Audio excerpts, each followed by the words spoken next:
We have a plan, because of the power of our military, where every bridge in Iran will be decimated by 12 o'clock tomorrow night, where every power plant in Iran will be out of business, burning, exploding, and never to be used again. I mean, complete demolition by 12 o'clock. And it'll happen over a period of 4 hours if we wanted to. President Donald Trump speaking to reporters at the White House, laying bare the potential consequences Iran could face if there is a failure to reach an agreement, including attacks on some of the key infrastructure that he just laid out.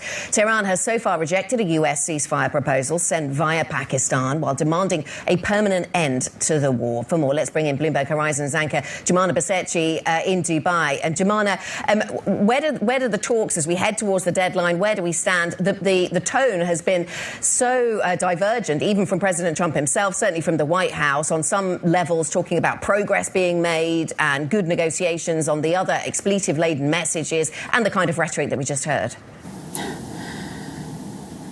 That's right, Anna. So one thing is clear, that the threats out of the U.S. have severely ramped up over the course of the weekend, directed towards Iran, and of course exemplified by that Easter Sunday message, the Truth Social post that Trump put out, using quite sweary language and really threatening Iran to open up the Strait, and if not, then they would proceed with their plan to attack civilian infrastructure. He went on to say yesterday at another press conference that that deadline of 8 p.m. is a hard deadline as far as he's concerned, and that they could they could actually lead to complete demolition of Iran's bridges, of its power plants by 12 o'clock over the course of 4 hours. So very strong words coming through from President Trump. At the same time, he did say that on the other side, he does still think that Iran wants to make a deal. Now, if you listen to everything that the Iranian side have put forward over the last couple of days, it would suggest otherwise. And New York Times reporting overnight that they have set out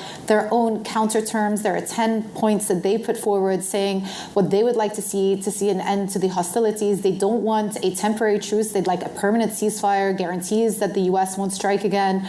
Also, a new protocol around the Strait of Hormuz whereby they could actually charge a transit fee. And of course, all of this is a non-starter for the U.S. So at this point, it seems as though the chances of a diplomatic breakthrough are very, very slim indeed.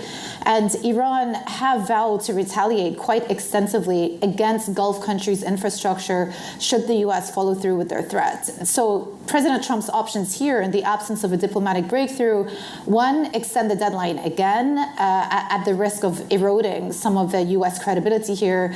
Number two, don't follow through on the threats, and similar, eroding some of the credibility of those deadlines. And the third is actually follow through on that military escalation at the risk of causing even more damage, not just to regional economies, but to the global economy as well.